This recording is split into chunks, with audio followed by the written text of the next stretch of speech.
My name is Dr. Leslie Rogers, mental health professional and host of Mental Health Talk, here to promote ongoing dialogue on topics related to mental health and well-being.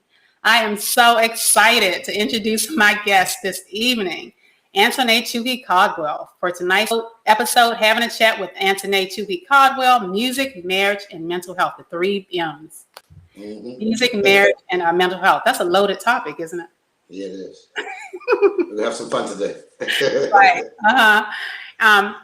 Chooky is a #1 billboard producer, instrumentalist, and composer. He's a native of the Washington, D.C., and is known throughout the U.S. for his exceptional ability on various genres of music. Chooky has worked with many artists, to include gospel artist Shirley Caesar, Kirk Franklin, and R&B artists Bobby Brown, Mariah Carrey, Snoop Dogg, and others. Woo-woo! Welcome. I'm so excited that you were able to come on today with me and talk about mental health. I think it's such an important topic. Absolutely. Right? Thank you for having me. Absolutely. Yes. You and I met years ago through my brother Kenny before he died. You were playing in the scenes, and we had so much fun back there. You know, through Kenny, I was exposed to several artists such as Alexandra O'Neal, Howard Hewitt, and yourself. And oh my gosh, we used to go from place to place and we'd be jamming. Absolutely. But you've come a long way since then.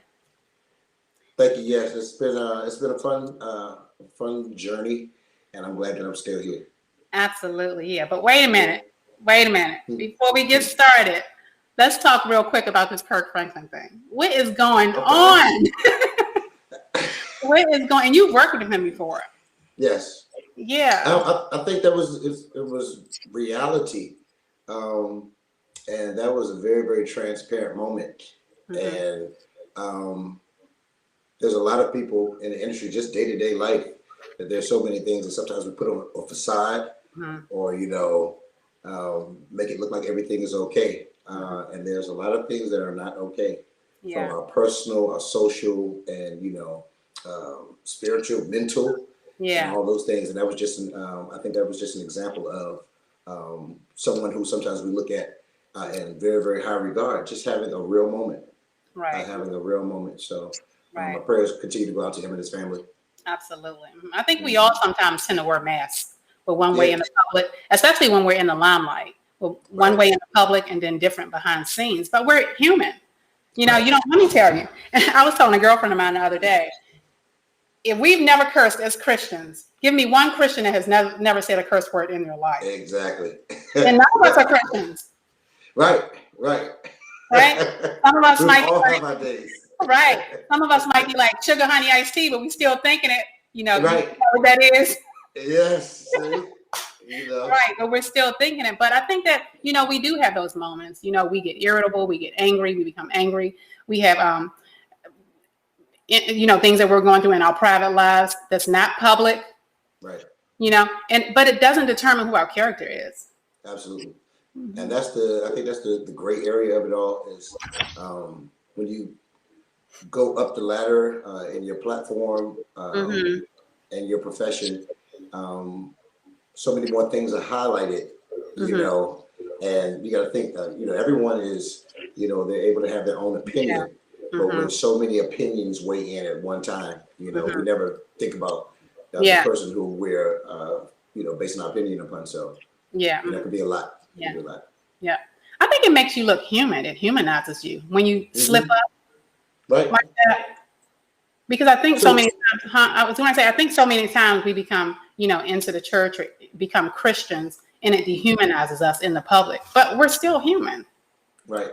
And that's with everything. And the thing about it is, it's not the people that elevate themselves. It's the outside community that puts them up on a pedestal. He never put himself up on a pedestal, because of anything, and that's whether any genre of music or outside of music altogether. That's just human nature. And human nature is you never can control it, so. Exactly. And my prayers go out to him as well, Kirk Franklin. And I'm glad that we had to talk about that. Had a moment to talk about that. Mm-hmm. So you've been in the music industry for 21 years. Whoa, at least 21. Whoa. At least 21. Were you introduced as a child? Yes, both sides of my family both musically inclined. I got my nickname Chooky because I love trains when I was little, running around the house, choo, choo, choo, choo. So, I wanted a train set, but instead my parents got me a different instrument for like 5 or 6 Christmases straight with all of the trimmings. So the instruments became my toys and all that stuff. And I said, I used to say that me and my instruments, our kisses became songs. So me spending so much time with them, built that relationship with them. So, Absolutely. I wouldn't change it for the world now, though. Absolutely. What instruments do you play? Piano, organ, bass, lead guitar, drums. When I was in high school and college, I played trombone and sousaphone in the marching band. So I'm gonna get back to that. That's gonna be one of my little hobbies coming up soon. Get back into that. What genres do you identify your music with? Well, I played a little bit of it all, from gospel, hip hop, soul. I was playing with a trap rock band here in the DMV area, which was mixing trap music and rock music and fusing it together. So a little bit jazz. My music, I just think it's I think it's a depiction of all of those genres mixed into one. Yeah. And to be able to express to the world, So it has a little gospel, jazz, hip hop flavor to it, like a melting pot, kind of like the Chocolate City is. Yeah. You and I lost contact for a while, for about, after my brother died, you and I lost contact. And we caught back up with each other from First Baptist Church of Glen Art, and I saw you playing there. And let me tell you, a lot of artists have come from there. You, Anthony Brown, Stephen Hurd, right, are doing great. But you were playing at First Baptist, and a lot of artists have come from there. Yes, there for a total of like 16 years. And that was just a great experience altogether. I've learned so much spiritually, mentally, professionally. That First Baptist Church of Glen Art, and the program there is amazing, and it has helped to cultivate how I conduct business. And now in this season of my life, so I'm very, very thankful to Pastor Jenkins, Reverend Hurd, Anthony Brown, Mike McCoy. I can go on and on and on. Man, I'm trying to get Anthony Brown on here. Right. Everybody see this. Like, I know, right? Come on, Anthony. That's it. Right. How has COVID impacted your ministry? Well, COVID impacted the industry, the music industry, very bad, because it shut down a lot of the venues that we would go and we'll gig at, or when we would produce for artists. The artists had nowhere to perform their songs now. So shutting down the venues, and then there just not being any gigs, period. It threw us to learn very, very quick about technology and streaming, and being able to record at your private studios and be able to send things out. So it affected a lot of finances for a lot of people, but I think we're starting to see the light of day now. So is that universal? You think that artists across the country has been impacted? Oh, absolutely.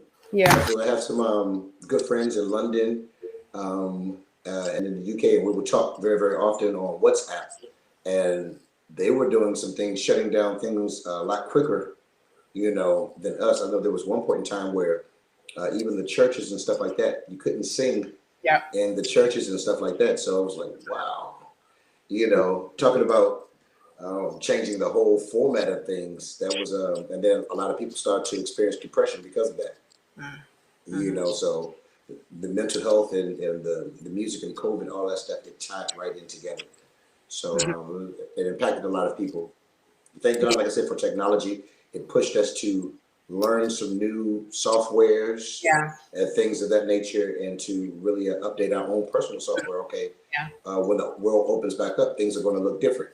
So we want to make sure that we're current and relevant when things do open back up. And being creative.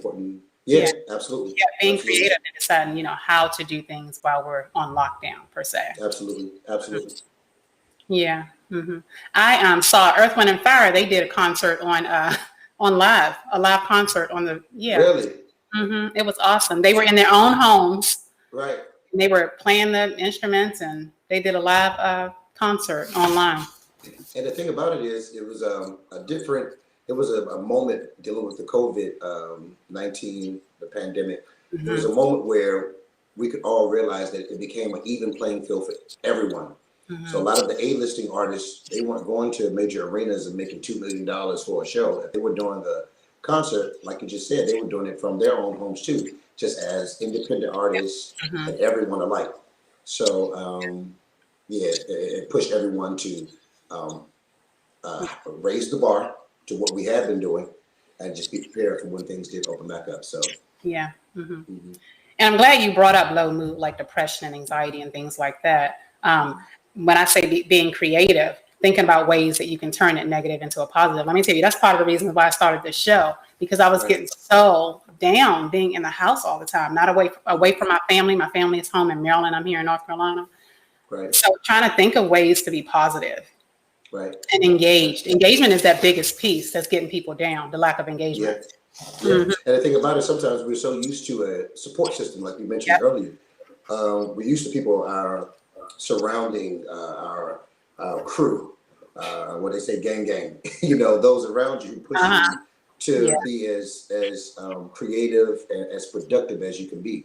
But when you're not around them anymore, and then some, it's been unfortunate, but some of our colleagues, even in the industry, have passed on because of COVID. Like, for that to even register to our mind, that was like, this wasn't a car accident, this wasn't a drive-by, or anything or cancer, anything of that nature.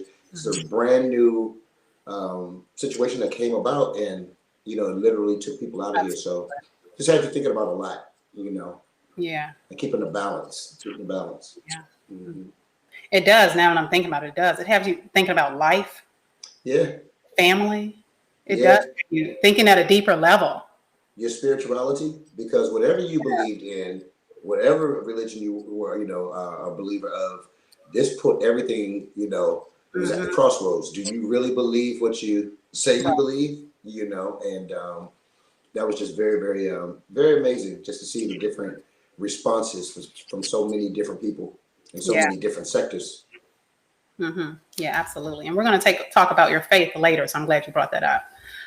So, in your bio, you talked and worked with a lot of celebrities, right? One particular, Bobby Brown. What was that experience like for you? Well, Bobby Brown, the way me and him connected, one thing is on stage is one thing, but our off stage conversations were conversations that I'll never forget. And talk about mental health, like, everyone wants outside of you, outside of each individual, everyone else wants to write your narrative. But when you have an opportunity to talk to the source, it changes everything. It changes everything, and when I take a step back and I'm like, any human being that has experienced some of the tragedies back to back that he's experienced, if we put ourselves in his shoes, some of us wouldn't even be able to, be able to maintain a normal conversation, let alone be able to still get up on stage or still go out and, or be creative or anything of that nature. So my prayers continue to go out to him as well, as he just continues to move forward. He's still here. And, that's another brother from another mother too. But I would imagine that it's more heightened because you all are in the limelight. Somebody like me, I can go off to myself, close the door, stay in the house if I want to. But with someone in the limelight, it's difficult to do that. So when you're grieving or when you're struggling emotionally, it's difficult to do that because the whole world knows. Right. But the thing about it is, that's why it's so very, very important when we are on these gigs or do have these opportunities.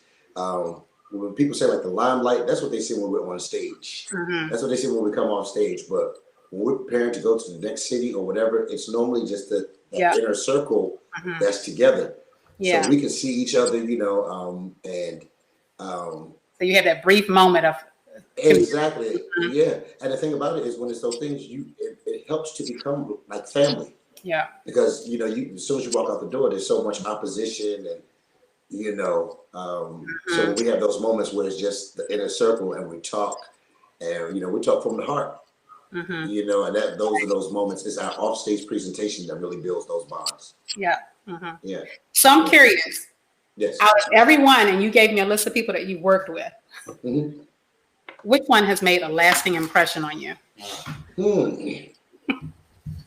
Two come to mind. Definitely the late great Andre Crouch. Mm-hmm. When I had moved to California in 2003, the first opportunity I had was to be the musician at his church, and as big as Andre Crouch is, was the legendary of the everything that he's done. He would just sit and talk to me, and he would be playing the piano in front of me. I would be playing the organ behind him, and next thing, he was like, Chick, come to the house. I'm working on a new album, and I want you to be on the album. So, Uh-huh.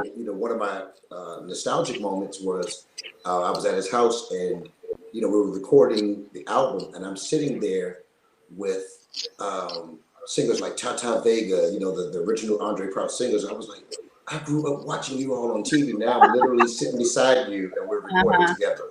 So those, humbling experiences that I would never have imagined. Another one is Snoop D-O-double-G, Uh, Snoop Dogg.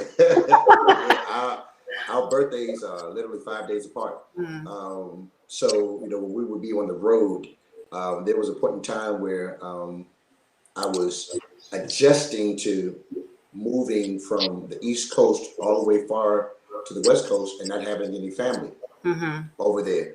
So there were times where we would just sit down and chat, or maybe out playing basketball and stuff like that in between, because there was a basketball court backstage before we even went on stage, So, and then there was a time, like I said, when I was adjusting, that I got into a little bit of trouble.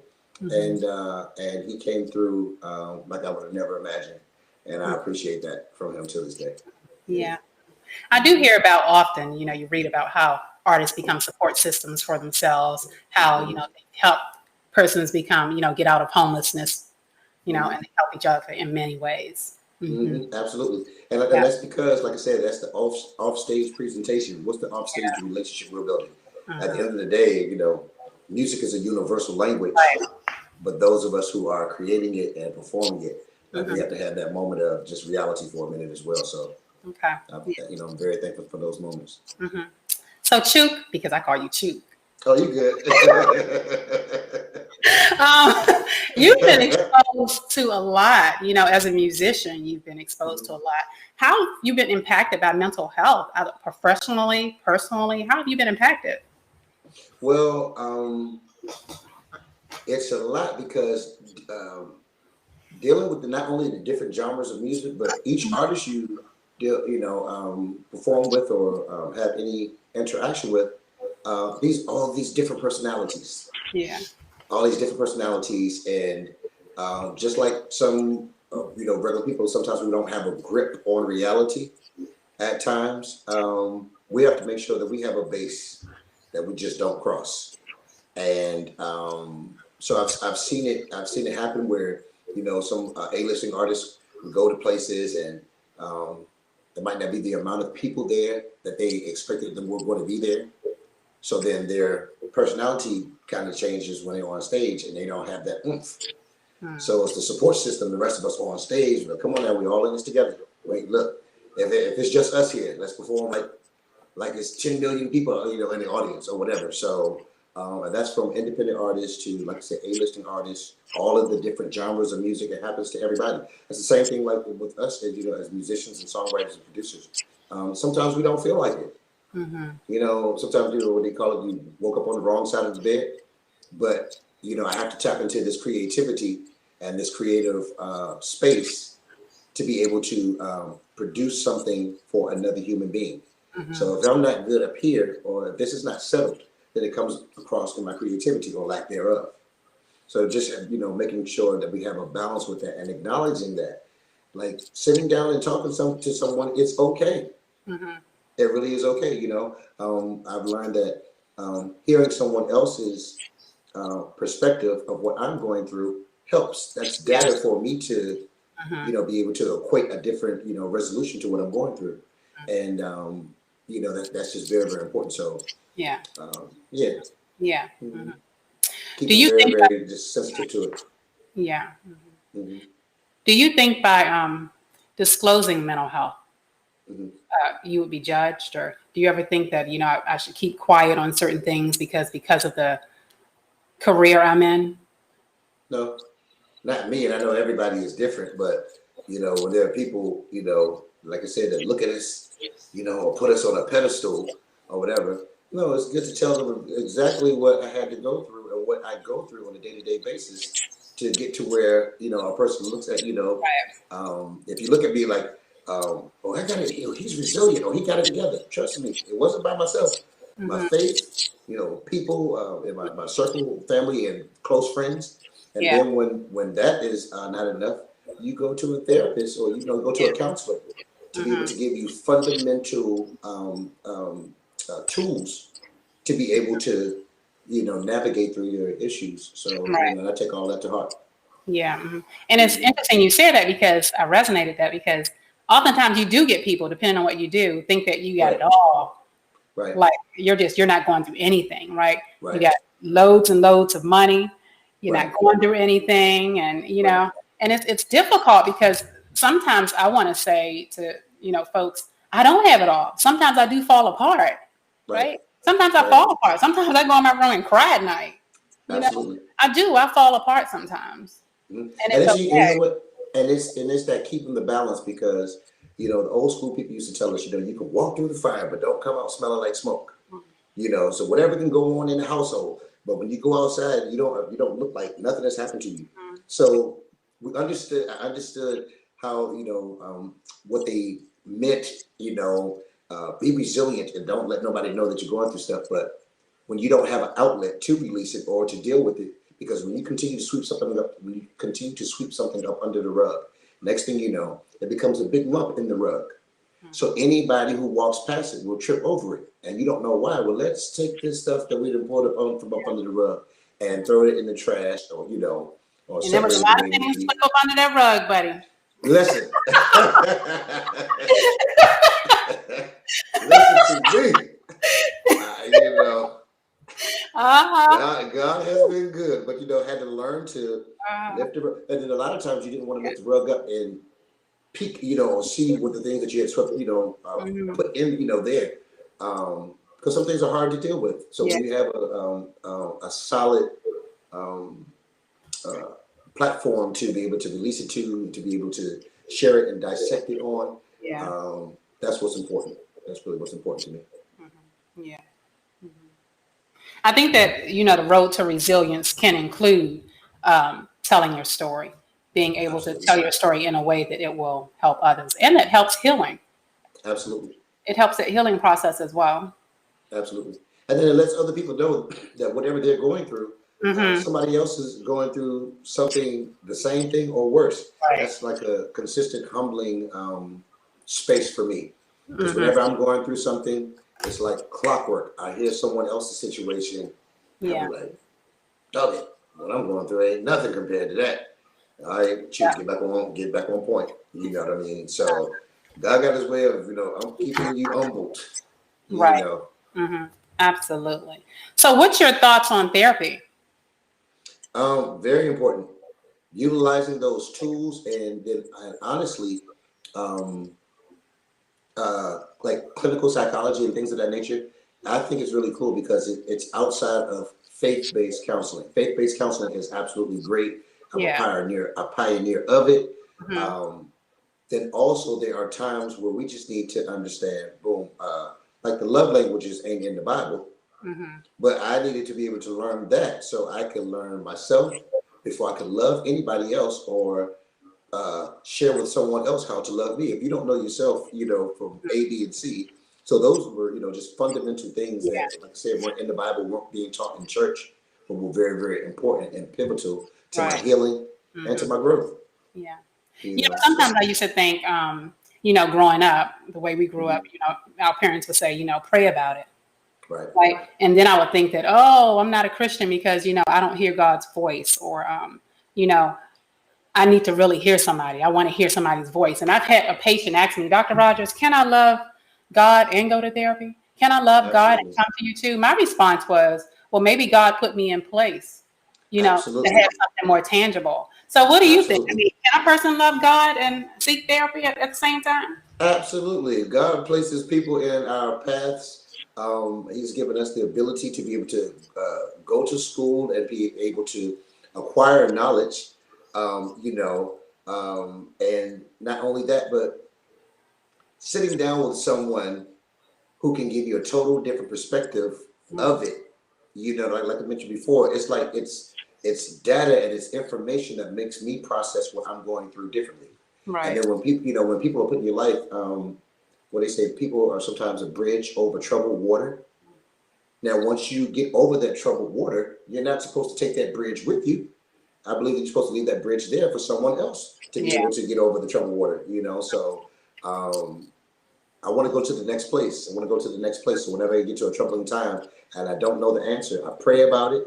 I seek counsel from about it, and that helps me to get to the next place in a timely fashion because I don't Yeah. want to miss the blessing. I don't want to miss the opportunity. That is set up for me.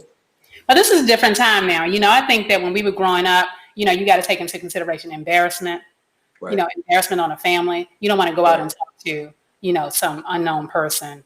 That's Right. why we went to the church. That's why we went to the pastor because the pastor was whoever we all knew. Right. Right. So that, but after you go through that, and Mm-hmm. once you get, if you're still here and you've experienced any amount of time on this earth, Mm-hmm.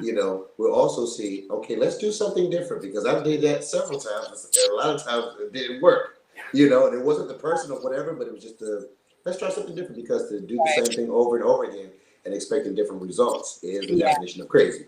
You know what I mean? So, and if we talk Exactly. about mental health, and Mm-hmm. let's start there. To do the same thing over and over and over again and expect different results is not good. Yeah. So try different things and try different platforms and do our own research and go on online and Right. things of that nature. There's so many different resources that are open to us now that weren't open to us years ago. I Yep. was talking to someone earlier today, and they wanted me to encourage their grandson, who's like I think 17, wants to do music and all of that stuff, and they wanted to make sure that we linked up face to face. I said, moreover than that, we can do a Zoom call, we can Mm-hmm. do FaceTime.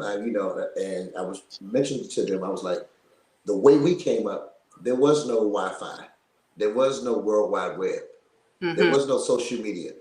The most social media we had was whoever we ran into when we went down to the library. Right. You know what I mean? Who was Right. who No was cell working? phone Listen, we were both reaching for to see either. Encyclopedia Britannica back then. That's about as social as it got. So Uh-huh. but now being current and being relevant, let's utilize the platforms that they're familiar with. You have a better chance of getting to them. You know what I'm Mm-hmm. saying? Rather than forcing our way on them. Mm-hmm. It'll be the same thing, but it's easier to impart wisdom to them on their platform. Why Yeah. don't you take a look at this? Then that builds a respect level Mm-hmm. because things are just different now. Yeah. Mm-hmm. So I'm going to read a question from one of the viewers. They sent me. I had Okay. a few people send me a question. So what she's saying is that we often hear about artists in the music industry with drug Mhm. addictions and alcohol addictions. Have you been impacted by this at all? And if not, how are you able to separate yourself from that lifestyle? Yes, I have been impacted by it personally. There were times when I remember when I was playing for Snoop Dogg. That was like 2003 through 2008, Mm-hmm. and you're on the road for 9 months out of a year, literally. And some of those times we were doing all overseas, Germany and Reykjavik, Iceland, and Barcelona, Spain, and places I had never been. And you gotta get up, you gotta move. And then sometimes curiosity, and sometimes you try something, and it'll be like next thing you know, it'll be like, okay, well, I thought curiosity was 6 months ago. I'm still curious now, and then Yeah. those who are strong, those who are close to you, if they're your real friends, if they're your real comrades, they let you know, okay, now, mm-mm, Is it peer yeah. pressure? Peer pressure to get to do use substances while you're on the road? Mm, sometimes, but that's not all the time. Mm-hmm. Sometimes it's just I'm experiencing something different out here. Why don't I experience something else different out here? And, you know, and some of those things, all of the ingredients that you put into a cake, they have to be the right ingredients, because you put pickle juice in there or anything of that nature, you're gonna Right. throw it off. You know, so when Yeah. you know, start taking or entertaining Hmm.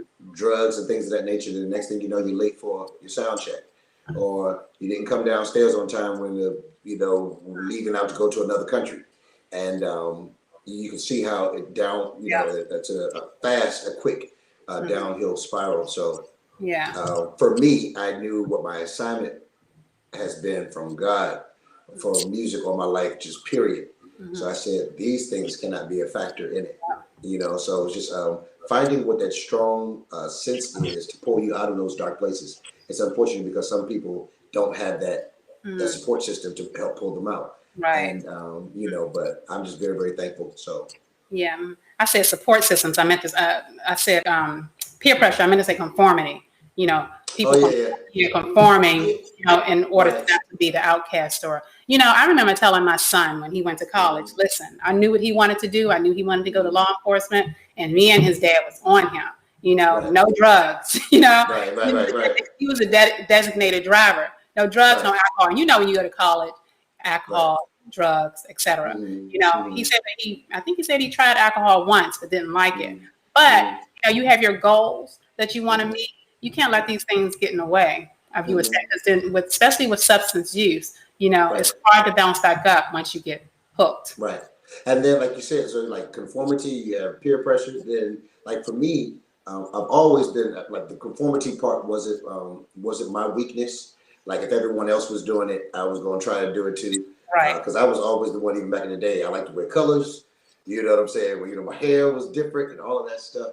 So for me, it was just pushing the meter to try to heighten the experience of it all. When if I just took a step back, the experience alone was something that I would have never Mm-hmm. ever imagined. You know Mm-hmm. what I'm saying? So making sure our perspective Yeah. on each opportunity is Yeah. clear. So I hear that painkillers are big in the industry.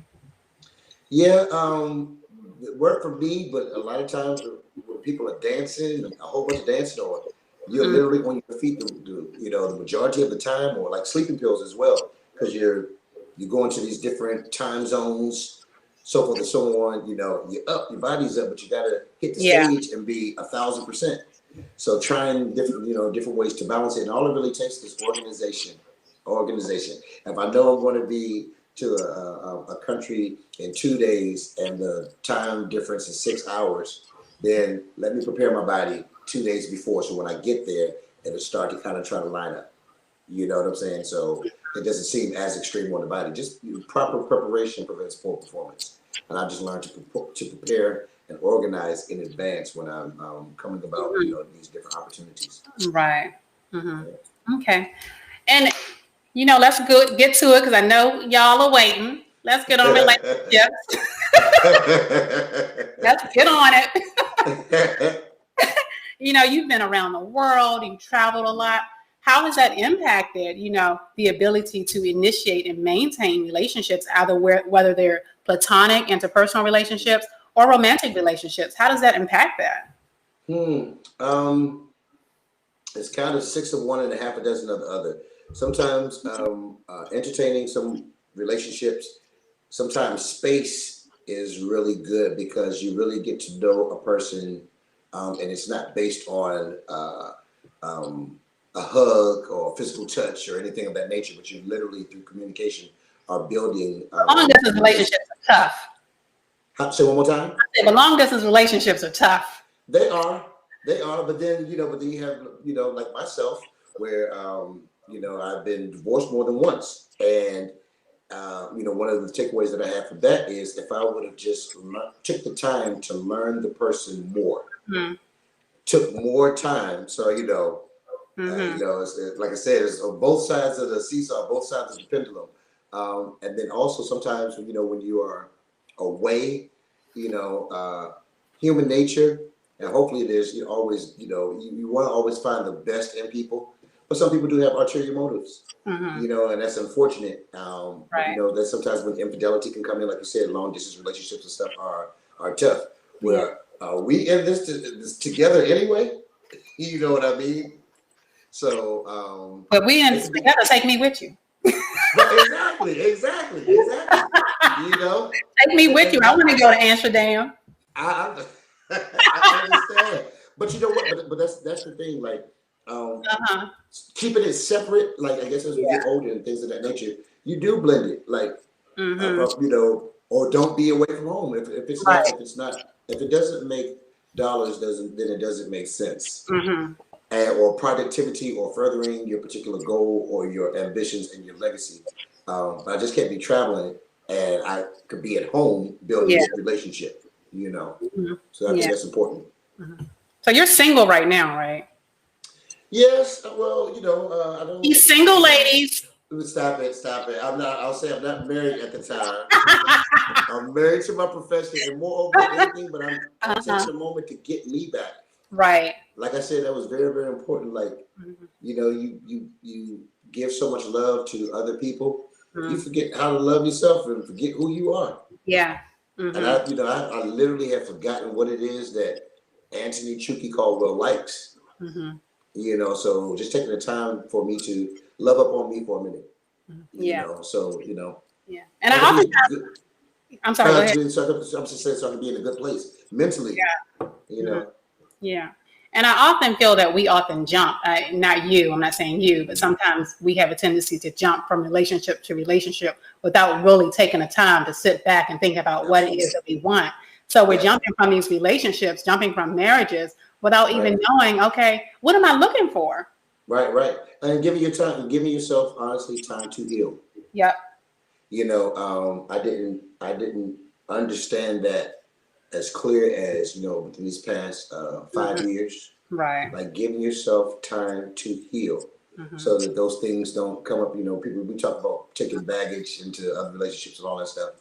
How about we take baggage into just dealing with our own self day to day? Right. You know, not forgiving ourselves about, you know, different things or decisions that we've made. So just taking the time to heal and to, you know, get the star player on point before we can have a co-star. Yeah. You know, let's talk about that for a second. Yeah. So I'm sitting here and I'm resonating on what you're saying. And I think that, you know, when we grow up, we have this image of what relationships are supposed to be. It's supposed to develop into marriage, a family, right? Marriage and a family. And oftentimes I think we're afraid that that's not going to happen, or afraid that, you know, look, I'm getting older. We both are getting older, right? When is it going to happen? So when you think about that, you know, you choose a person that might not be for you, or you might not be for that person. Right. Exactly. And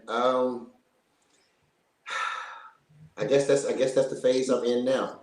You know, just letting God continue to guide my footsteps, and that's where my faith comes in very important, because like my prayer lately has been, God, I want to desire what you desire for me.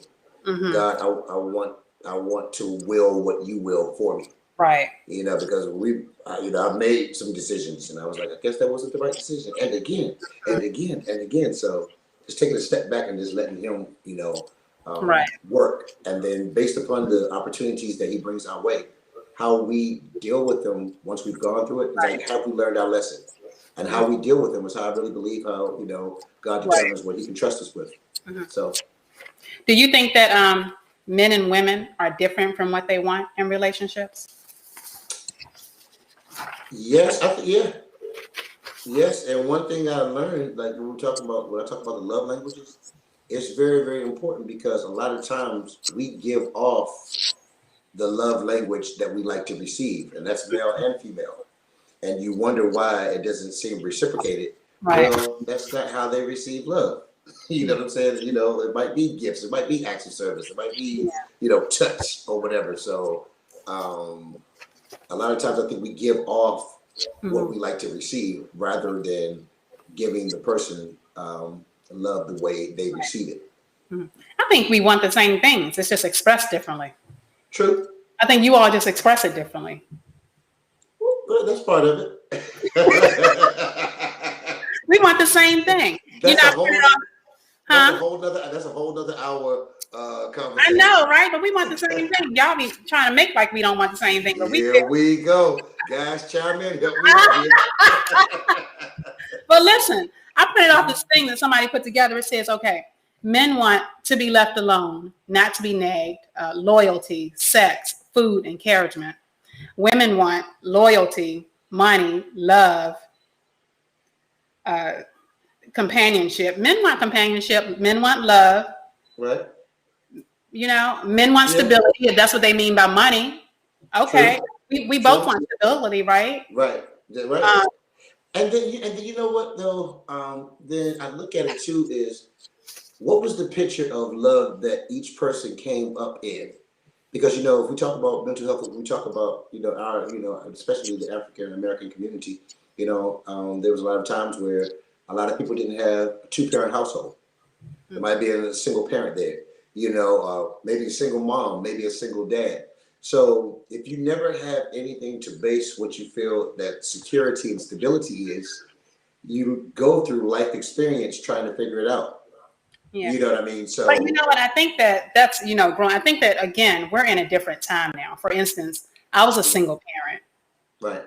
But my son was able to, grow up and be stable, make his own decisions, make good decisions, right? Right. Get employed, right? So I think that that traditional mentality, the husband, wife, kids, we're it's like we've evolved so much, right, from that traditional to a more modern term of how a family looks like, because it looks different now. So it can be possibly a one-parent home. That doesn't mean that the child isn't going to grow up. Absolutely, absolutely, and like you said, it's just knowing, getting to know a person. You'll know what their viewpoints or how they view it. Do they still have a traditional mindset and have not evolved into what is accepted now or whatever? And I think those moments of just communicating, attraction and all that stuff. At the end of the day, let's put all of that to the table. I wonder if we don't give ourselves enough time to know each other. Right. Right. So what is a reasonable time frame you think? You're the doctor here. We're listening. We're all listening. For who? I'm just saying for I think it's individualistic. I think it's based on what your needs are, what you want. Gotcha. I think that as I get older, I start to look at marriage differently. Because as women, we become dependent, self-sufficient. We're buying homes on our own. I remember I had a guy say, "What's the point in a woman needing a man when she's doing everything herself?" I mean, do you guys often feel that way? Like, what's the point, right? If you've already done everything for yourself, then what can I add? Right. Well, I don't feel that way. Yeah, I've heard men say that. What can I add? Yeah. I've had somebody say that to me. Like, you have a house, you work at this place, and you're doing this. What can I add? Well, there's a lot of things you can add, but I wonder if a lot of men think that way because women are becoming more independent. Well, see, the thing about it is then vice versa. On the flip side, then there's men that, who feel that, okay, if I'm working, if I'm building a legacy, if we're going to build a legacy, then some women have the old, more traditional mentality. We're going to stay home and, the husbands do all, you know what I'm saying? And I was like, wait a minute, well, if we are building a legacy, then we need to build it, because if I start to feel like I'm building it by myself, then that's when I start to retreat and I'll do it by myself. Right. You know what I mean? So, but these are the important conversations, the heart-to-heart conversations that need to be had between men and women. It so much is. Let me see. Paula said, we often say that was not the person for me. I've come to realize they were the exact person for the lesson I needed to learn about. Absolutely. Absolutely. I absolutely agree. Exactly. And because sometimes the lesson that I had to learn was I wasn't the right person for them. Yeah. To thine own self be true. That ain't Bible. That's William Shakespeare. Look at the person in the mirror. You know what I mean? So I was like, wow, what that person needed, that's just not me. So it wasn't that they were the wrong person, but we had to just that's a great quote. Right.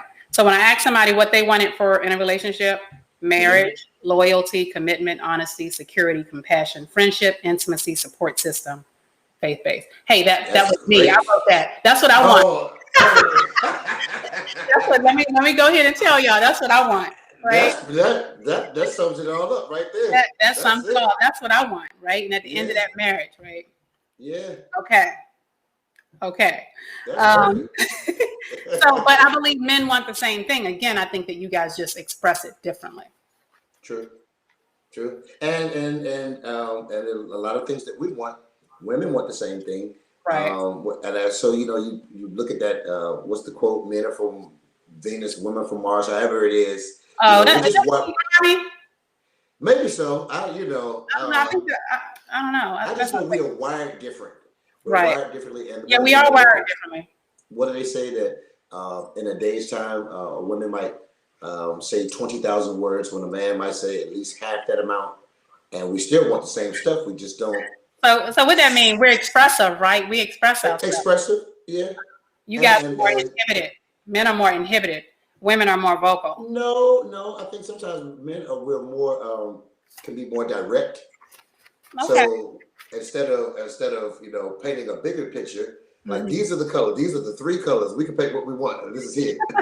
So right. a little bit more concise, but then also with that, it can be easily misinterpreted on both sides.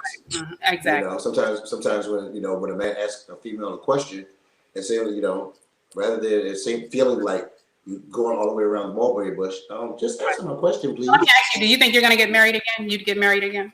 I'm open to love. I'm open to whatever God has for me. Amen. Okay. Amen. Good. And you talk a lot, and I know we're about to wind up, and I'm going to get questions in a minute. You talk an awful lot. You're open about your faith, right? Absolutely. How has your faith helped you overcome adversity? How has your faith helped you, through the relationships, through the failed relationships? How have your faith helped you? Through disappointment, through moments where I was like, what is this feeling here? Is this depression? No, I can't do that. When there was, when mama wouldn't pick up the phone, your best friends, they were at work or they had something that they were dealing with. My faith, I always just keep in my heart that at the mention of the name of Jesus, that demons tremble. For my faith as a Christian, and believing in God, Jesus Christ, and the Holy Spirit. So for me, just the mere fact that I have not someone, but I have the one that I can take these burdens off of my shoulders and give them to. So many people wish we had that, and sometimes we put that control, that responsibility in human beings. Yeah. But for me, for me, God is, so much more than that. So me giving things to Him, it never lands. You know what I'm saying? But it allows me to be able to compartmentalize. I'm like, God, I give this to you. God, I give this to you. God, I give this to you. I know I've given it to you. Okay, it's not on my shoulders. It's not in front of me. I know they're there, but I also know that you are handling them for me. Yeah. So and I used to. And what's really amazing is when I was younger, my mom and dad are pastors.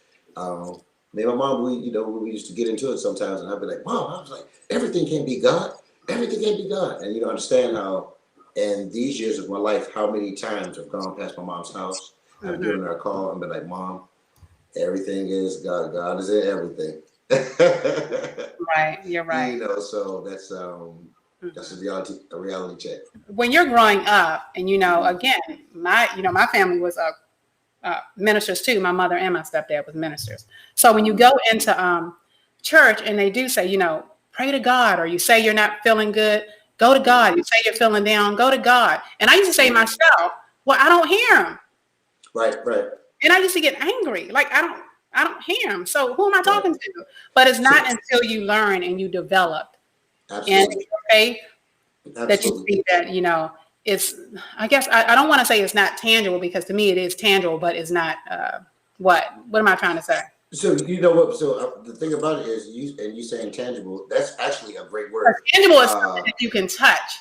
Yeah. So the thing about it is, like you said, when people, go to God in prayer. Right. Let's say we're not feeling good in our bodies, but just pray about it. God has also given us doctors who we can go to. Not saying that they're going to change it, but what do you see it as? What have you identified it as? So that when I go to God, I have a tangible, concrete request. Okay. Not just a blanket request. God, Okay. will just fix everything in my life? No, God, my blood pressure, they said such and such over such and such. And God, this lump here or whatever, and go to God concretely and tangibly, like you can write this prayer down. You know what I mean? So that's how I look at it. And that's a form of growth and going to, for me, going to God, more as a Growth and grown up. developing in your faith. Yeah. Yeah, yeah. Exactly. So, Yeah. That's it. This talk can go on and on. Let me ask I you know. a few more questions and then I'm gonna get to the questions. Okay. Yeah. So what do you have going on? What about the projects that you're working on? So right now, working on doing the score to a documentary that is coming out. That's been very, very fun. As in terms of, I'm not doing another project at this time. I'm still basking in my last project, which is All Things Love. Hint, hint, shameless plug. It's all everywhere. It's on YouTube, Apple, Spotify. But that was a 39-minute journey that I just took time You and said that wrote so about. fast. What was the name of that? All Things Love. All Things Love. Okay. All Things Love. Y'all just search it. It's everywhere. But it's the whole album is only 39 minutes. Is it instrumental? No. The whole is an all singing album, and that literally is my journey about through love. The 3 seasons I call it. The season of regret, where mental health can play a part because I can't believe I got in this situation or this situation, and then there's a season of reality where you be like, there's nobody else around right here. I gotta get me on point. And then the last season is the season of redemption when love comes back around with its 2 friends, joy and happiness. Because I like to smile and have fun and all of that, So 39 minutes. 39 minutes. What's GKAM Productions? So GCAM stands for God's Kingdom and Me. And that's the production company that I started about 2002. And so everything that I've ever done, producer-wise, all the albums that I've released have all been under that. And, that's my form of always giving credit to God, regardless of the genre of music that I play or anything of that nature. It all goes back to God and God's name first, God's kingdom and me. Excellent. Excellent. Antone Chooky Caldwell, guys, this has been such a wonderful experience for you coming on Mental Health Talk. Let me tell you, when talking about mental health, we can dig deep down in our souls and pull out so much stuff. Even when you think about where we've come from and what we've endured, right? Even when you talk about from being children and sweeping stuff under the rug, because, in our communities, we used to sweep stuff under the rug and keep it in the house, or and things that could have broke us, right? Things that could have had us strung out somewhere on drugs, right? That, mental health is being able to accept what you have gone through, but go through a process of recovery. Absolutely. You go through the process of recovery to reach acceptance. I'm gonna repeat that. You go through a process of recovery to reach acceptance. Acceptance. Am I saying that right? Acceptance. Yeah, you are. Yeah. Didn't sound right for a minute there. Absolutely. Is there anything else you want to say before we call it? Well, thank you so very, very much for having me on. I just want to encourage everyone to take the necessary steps that you need to do to make sure that you are whole, spirit, soul, and body. And your mind is this is the what they say, the motherboard to our computer. So we want to make sure that we are keeping the motherboard in our mind always updated, safe and sound, dusted out, which means, get away that, as Pastor Jigga says, get rid of that stinking thinking. You know what I mean? So, and that's very, very important. As for me, if you want to, you all can follow me, Chooky Caldwell, CHOOKY Caldwell. I'm on IG, I'm on Facebook. And I just want to tell Dr. Rogers, thank you so very, very much for having me. And this has been therapeutic for me today. I needed this today, so thank you. Thank you so much again. This is Dr. Rogers with Mental Health Talk. Peace and blessings, and I will see you next time. Have a good one.